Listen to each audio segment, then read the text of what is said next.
Stars begin their lives in cold, dense clusters of gas and dust scattered throughout galaxies, known as molecular clouds or stellar nurseries.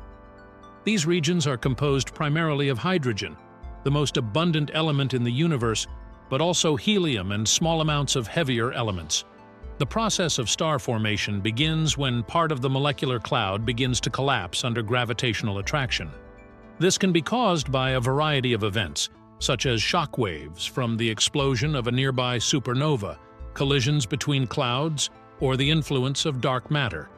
As the gas and dust collapse, the cloud's core becomes denser and hotter, and a struggle begins between gravity pulling material inward and the pressure of accumulating heat pushing it outward. When the core temperature rises to about 10 million degrees Celsius, nuclear fusion begins. This crucial stage marks the birth of a new star as the hydrogen nuclei begin to fuse into helium, releasing a tremendous amount of energy in the process. This energy creates the luminosity of the star and provides the external pressure needed to balance the gravitational force, which sets the stage for the main sequence phase of the star's life. Over millions or billions of years, depending on their initial mass, stars will continue to recycle hydrogen into helium in their cores. The mass of a star determines its ultimate fate. It can become anything from a quietly fading white dwarf to a spectacular supernova, leaving behind a neutron star or black hole. Thus, the life cycle of stars not only illuminates the night sky, but also plays a fundamental role in the chemical evolution of the universe. This produces the elements that make up the planets and eventually life itself. The life cycle of a star is a complex but fascinating series of events, largely determined by the mass of the star at the time of birth. Initially, all stars form from collapsing clouds of gas and dust, known as molecular clouds, which coalesce under gravity to form a protostar. The protostar continues to gather mass from its surroundings until the heat and pressure in its core are sufficient for nuclear fusion to mark the birth of a real star.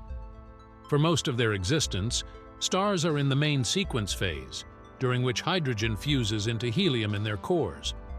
The duration of this phase varies greatly. Massive stars burn their hydrogen fuel quickly and can live for only a few million years, while smaller stars, such as the Sun, can live for billions of years. When stars run out of hydrogen in their cores, they undergo major changes. Medium-sized stars such as the Sun become red giants by converting the helium in their cores into heavier elements such as carbon and oxygen. On the other hand, the most massive stars become red supergiants capable of converting elements into iron. The final stages of a star's life depend on its mass. Smaller stars gradually shed their outer layers, leaving behind a white dwarf that slowly cools down over time. On the other hand, massive stars end their lives in a catastrophic explosion known as a supernova, which can create a neutron star or a black hole. Supernovae also play an important role in enriching the interstellar medium with heavier elements, which can then be incorporated into new stars and planets, continuing the cycle of cosmic evolution. Thus, the life cycle of a star is not only a fascinating journey, but also a central mechanism in the ongoing story of the creation and change of the universe. Binary star systems, in which two stars are gravitationally bound and orbiting around a common center of mass, exhibit surprising interactions that can strongly influence each other's evolution. The extent of their interaction depends largely on the distance between the stars. In dense binary systems, the consequences can be particularly profound. One of the most dramatic processes in such systems is mass transfer. When one star becomes a red giant, its outer layers can cross a threshold known as the Roche cone and fall under the gravitational pull of its companion. The companion star can accumulate this material, which can lead to significant changes in its mass, luminosity, and even evolutionary path. Mass transfer can also destroy the core of the donor star, accelerating its evolution to the white dwarf stage. Binary systems can also experience common envelope phases, where one star envelopes another, resulting in the formation of a common outer atmosphere. This can lead to a dramatic decrease in the distance between orbits, and end in the merger of stars into a single, more massive object. Such mergers can give birth to unusual stars, and in the case of compact objects such as neutron stars or black holes, generate powerful gravitational waves detectable by instruments on Earth. Moreover, the presence of a companion star can change the fate of a supernova explosion. For example, in a close binary system where one star has become a white dwarf by accreting the matter of its companion, the added mass can cause a thermonuclear explosion leading to a type Ia supernova. This event can completely destroy the white dwarf and affect the evolution of the companion star. Thus, the dynamics within binary stellar systems can lead to a variety of intriguing and unique astrophysical phenomena that demonstrate the diversity of stellar evolution. The mutual gravitational influence of binary companions complicates their life cycles, making a significant contribution to our understanding of stellar physics and the life cycle of stars. A supernova is a colossal explosion that marks the end of a star's life cycle, characterized by an enormous release of energy that can briefly eclipse the entire galaxy. There are two main types of supernovae, each caused by different processes. The first type, known as a type Ia supernova, occurs in a double star system where one of the stars is a white dwarf. A white dwarf collects material from its companion star and increases its mass until it reaches a tipping point of about 1.4 times the mass of the Sun, called the Chandrasekhar limit. At this point, under intense pressure and heat, a thermonuclear reaction begins, tearing the white dwarf apart with a powerful explosion. Typical Ia supernovae are particularly valuable to astronomers as standard candles for measuring cosmic distances because of their constant peak brightness. The second major category includes Type II, Ib, and IC supernovae. All of them are formed as a result of the collapse of the nuclei of massive stars, with a mass at least 8 times that of the Sun. In such stars, nuclear fusion processes begin with the conversion of hydrogen to helium and continue through increasingly heavier elements until they reach iron. As iron fusion consumes more energy than it produces, the star can no longer maintain its gravitational pull, causing the core to collapse. The outer layers of the star collapse inward into the core, then explode and fly outward in a supernova explosion. The remnants of this catastrophic event may leave behind a neutron star or black hole. The circumstances that lead to supernovae show the delicate balance between the forces of gravity and nuclear fusion that determine the life and death of a star. The study of supernovae not only provides insight into the evolution of stars, but also affects our understanding of the formation of cosmic elements, as these explosions are responsible for the distribution throughout the universe of many of the heavier elements necessary for planets and life. Observing pulsars and magnetars gives astrophysicists a unique glimpse into the most extreme conditions of the universe and an understanding of the laws of physics that govern them. Pulsars, rapidly rotating neutron stars that emit beams of electromagnetic radiation, serve as highly accurate cosmic clocks. Their constant pulsation allows scientists to investigate the structure of the universe, study the behavior of matter under extreme conditions, and test the theory of general relativity, especially when they are observed as part of a binary system. The regularity of pulsars has also played a crucial role in indirectly confirming the existence of gravitational waves, a key prediction of Einstein's general theory of relativity. Magnetars, a special class of neutron stars with the most intense magnetic fields known in the universe, provide insight into the behavior of matter in exceptionally strong magnetic fields, conditions not reproducible in any Earth-based laboratory. Studying magnetars helps astrophysicists understand the dynamics of supernova remnants, the mechanisms that drive their huge magnetic fields, and the strange behavior of matter in such extreme states. They are also associated with spectacular astrophysical phenomena such as soft gamma-ray repeaters and anomalous X-ray pulses that shed light on high-energy processes in the universe. Both pulsars and magnetars play a critical role in advancing our knowledge of astrophysics, from the equation of state of neutron-rich matter, which influences our understanding of nuclear physics and the inner workings of neutron stars, to the mechanisms that cause their emission and their effects on the surrounding interstellar medium. With these space laboratories, scientists are unlocking secrets about the forces of nature and the building blocks of the universe. The end of a star's life cycle is a profound change, largely determined by its initial mass. For stars like the Sun, the journey ends relatively smoothly. When they run out of hydrogen fuel, they become red giants, turning helium into carbon and oxygen. They then push their outer layer out into space, forming a colorful cloud known as a planetary nebula. All that's left is a hot core, a white dwarf, that slowly cools and vaporizes over billions of years. For much more massive stars, the end is radically different. As stars have turned their cores into iron, the stars no longer generate enough pressure to resist gravity, leading to a catastrophic core collapse.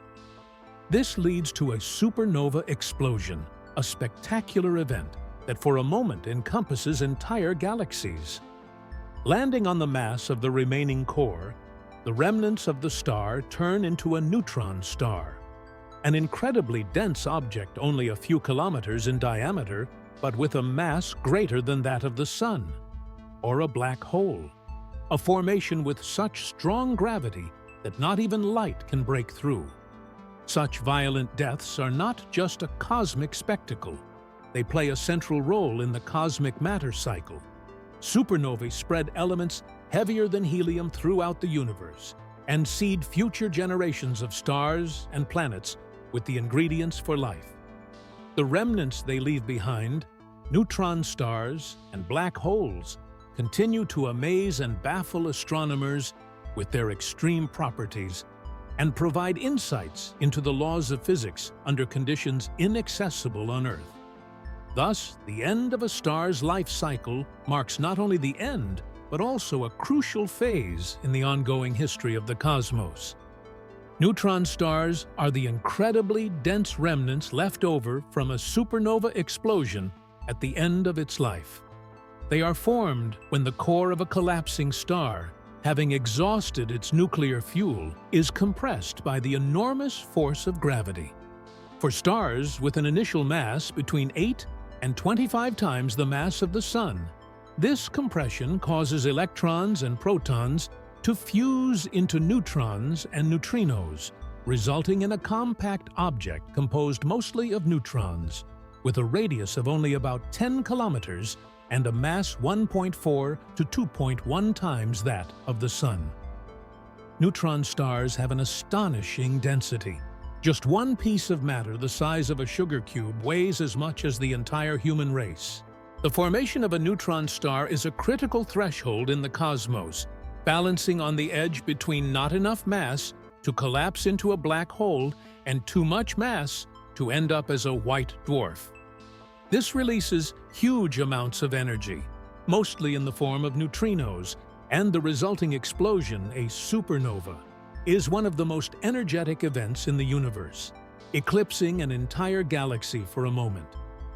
Neutron stars have magnetic fields billions of times stronger than Earth's, and some rotate at incredibly high speeds, emitting beams of electromagnetic radiation from their magnetic poles. When these rays pass by Earth, they appear as pulsating signals and are therefore known as pulsars. Scientists study these pulsars to conduct experiments in gravity and magnetic fields far beyond Earth's, allowing them to understand the fundamental laws of physics. Neutron stars, with their extreme densities, strong gravitational fields, and rapid rotation rates remain among the most intriguing objects in the universe, providing a unique laboratory for studying matter under the most extreme conditions. Predicting exactly when a star will go supernova remains one of the most difficult problems in astrophysics. The life cycle of a star, especially its final stages, involves complex physical processes that depend on the star's initial mass, its composition, and even its rotational speed. Although astronomers have a general idea of how stars evolve and under what conditions they end their lives as supernovae, it is not yet possible to determine exactly when a star will survive this cataclysmic event. For massive stars on the verge of supernova, the process leading up to the explosion unfolds over millions of years. But the final plunge into supernova occurs abruptly and rapidly during the last few moments of the star's life. Signs such as the synthesis of heavy elements in a star's core or a significant increase in neutrino emission can indicate that a star is approaching the supernova stage. But from a human perspective, these signals precede the event by a very short time, making timely warning difficult. Advances in observational technology, computer modeling, and understanding of stellar physics are improving our ability to model stellar life cycles and possibly more accurately predict their end.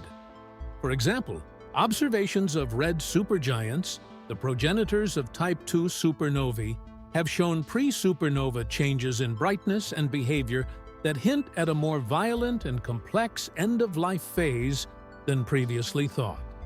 As research progresses, astronomers hope to improve their models to the point where they can predict supernovae with greater accuracy, leading to a deeper understanding of the mechanisms of stellar evolution and the cosmos as a whole.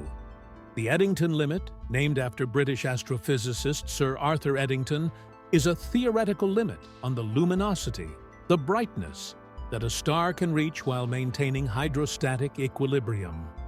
This concept is critical to understanding how stars and other luminous celestial objects balance radiation pressure outward and gravitational attraction inward.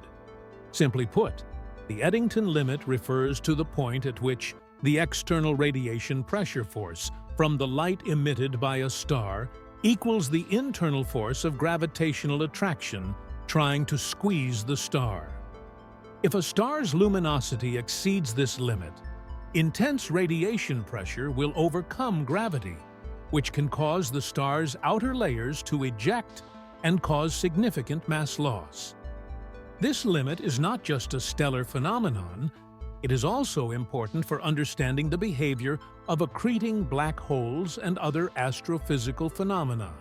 For example, when material falls into a black hole, it heats up and emits radiation.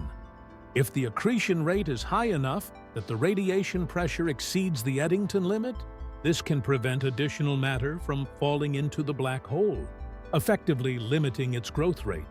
Thus, the concept of Eddington limit plays an important role in the study of high-mass stars, the formation and evolution of black holes, and the dynamics of galaxies. This helps astronomers predict the evolutionary paths of various celestial bodies and understand the mechanisms underlying the most energetic phenomena in the universe. In the core of stars, cosmic alchemy transforms light elements into heavier elements through a process called nuclear fusion. In these hot cores, where temperatures reach millions of degrees, hydrogen atoms fuse under tremendous pressure to form helium. During fusion, an incredible amount of energy is released, some of which is radiated outward, illuminating the star. As stars age and run out of hydrogen, helium begins to turn into even heavier elements such as carbon and oxygen. This process is enhanced in more massive stars, where the temperature and pressure are high enough to form elements up to iron. However, creating elements heavier than iron requires even more energy than a star can provide through nuclear fusion. This disadvantage is overcome during the spectacular death throes of massive stars known as supernovae. These titanic explosions scatter the enriched guts of the star throughout the cosmos, sowing the seeds for new stars, planets, and eventually life. Thus, every atom of carbon, every grain of iron, every bit of gold in us exists because somewhere a star, under the inscrutable forces of its existence, transmuted simpler elements into the complex and beautiful variety of the periodic table. Astronomers use many clever methods to search for exoplanets, planets orbiting stars outside our solar system. One of the most important methods is known as the transit method. The method is based on observing how a star's light diminishes slightly when a planet passes in front of it and blocks some of its light for a moment. This method not only confirms the existence of an exoplanet, but can also provide information about its size, depending on how much of the star's light is blocked. Another fundamental approach is the ray velocity method, which tracks the wobble of a star under the gravity of a rotating planet. This wobble affects the star's light spectrum, causing a Doppler shift that astronomers can detect. While this method determines the mass of the planet, it is the combination of both methods that provides a more complete picture of the exoplanet's characteristics, such as its density, which hints at its composition. These and other methods have led to the discovery of thousands of exoplanets, revealing a rich tapestry of worlds ranging from Jupiter-sized gas giants to rocky planets that may have conditions suitable for life, all hidden in the vast expanse of our galaxy. A habitable zone, often called the Goldilocks zone, is a region around a star where conditions may be optimal, neither too hot nor too cold, for liquid water to exist on a planet's surface. This concept is based on the understanding that water is a fundamental ingredient for life as we know it. The importance of this zone is that extraterrestrial life may exist in it. On a planet located in this sweet spot, the ambient temperature allows liquid water to persist, which creates favorable conditions for life to emerge and be sustained. It is important to note that the exact boundaries of the habitable zone can vary greatly depending on the size and temperature of the star. Larger, hotter stars have habitable zones farther away, while smaller, cooler stars have much closer zones. Over the years, the search for exoplanets in habitable zones has intensified, and astronomers are particularly interested in finding Earth-sized worlds that may have similar environmental conditions to our own, opening up the tantalizing possibility of discovering life beyond our solar system. These searches not only expand our understanding of the vastness and diversity of the universe, but also shed light on the delicate balance that allows life to thrive on our planet. Of the thousands of exoplanets discovered, many stand out as unusual, challenging our understanding of planetary systems. One such world is HD 189733b, known as a blue planet, but not because of Earth-like oceans, but because of its glassy rain and winds reaching speeds of more than 5,000 miles per hour. But 55 Cancri e, dubbed the Diamond Planet, orbits so close to its star that its temperature could theoretically turn carbon into diamond, making it a planet that could glow spectacularly. Another mysterious discovery is TRES-2b, which holds the title of the darkest known planet. Due to its light-absorbing atmosphere, this world reflects less than 1% of the light it receives, making it darker than carbon. Equally interesting is the planet Kepler-16b, which has 2 suns, a scenario straight out of science fiction, yet it exists in reality. These planets do not conform to the conventional characteristics of planets observed in our solar system, expanding the horizons of planetary science and hinting at the diverse and fantastic nature of the universe.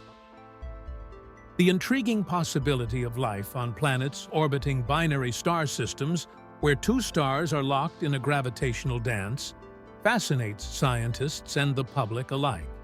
This scenario, once relegated to the realm of science fiction, has attracted serious attention from scientists after the discovery of planets inhabiting similar systems. The dynamics of binary star systems complicate conditions on orbiting planets, affecting their climate and potential habitability. Such planets can exhibit a wide range of environmental conditions, depending on the orbits of the stars and the planet itself, which can significantly affect the stability of the climate necessary for life as we know it. However, theoretical models suggest that stable habitable zones may exist in binary systems, particularly around circular planets that orbit both stars at a sufficient distance. These models provide tantalizing hints that such planets may retain conditions favorable to life, despite the challenges posed by their complex orbital dynamics. The discovery of Kepler-16b, a circular planet in a stable orbit in the habitable zone of its star, has further fueled optimism about the possibility of life in these unusual planetary systems. As research progresses, our understanding of habitability continues to evolve, pointing to a universe in which the existence of life may be even more diverse and widespread than previously imagined. Planetary systems are formed from the remnants of giant molecular clouds, the birthplaces of stars. In these cold and dense regions of space, turbulence from a nearby supernova would likely cause part of the cloud to collapse. When this collapsing cloud, known as a protostellar nebula, falls inward under its own gravity, it begins to rotate, becoming a swirling disk of gas and dust called a protoplanetary disk. At the center of this vortex, material accumulates to form a new star. Meanwhile, inside the surrounding disk, dust and ice particles collide and stick together, gradually increasing in size. Through a process called accretion, these particles merge to form planetesimals, the building blocks of planets, which continue to collide and merge to become full-fledged planets. Over millions of years, the planets clear their orbits of debris, and the solar system settles into a stable configuration. This process of planet formation is thought to occur everywhere in the vastness of the galaxy, which explains the variety of planetary systems discovered by astronomers. This intricate dance of creation, from the disintegration of a cloud of gas and dust to the emergence of a star with planets orbiting it, epitomizes the awe-inspiring processes that govern our universe. The rogue planets, these mysterious wanderers drifting through space without a star around which they orbit, provide surprising insights into the mechanisms of planet formation and the dynamism of young solar systems. These free-floating bodies are thought to form in one of two ways: either as standard planets that are ejected from their solar systems by gravitational interactions, especially with larger planets, or as independent objects that form directly from a collapsing cloud of gas and dust, much like a star, but without gaining the critical mass needed for nuclear fusion. The study of rogue planets challenges and enriches our understanding of planet formation by demonstrating the diversity and variability of the existence of rogue planets. Implies that solar systems can be highly volatile places, with dynamic interactions that can dramatically alter the fates of the bodies that make them up. In addition, the possibility that rogue planets may form in isolation like stars expands the search for planetary bodies and the conditions that can sustain them. Studying these cosmic nomads can reveal the conditions of the early universe. They provide insight into the frequency and distribution of planets in our galaxy and ultimately refine our models of planet and star formation. Super-Earths are a class of exoplanets that have masses greater than Earth's, but significantly less than the ice giants Neptune and Uranus. Typically, these planets have masses 1 to 10 times that of Earth. A fascinating subject for the study of super-Earths is not only their size, but also the variety of conditions that may differ significantly from those of our home planet. Given the large mass of super-Earths, they may have denser atmospheres, higher surface gravity, and potentially stronger magnetic fields, which could affect their geology, climate systems, and potential for life.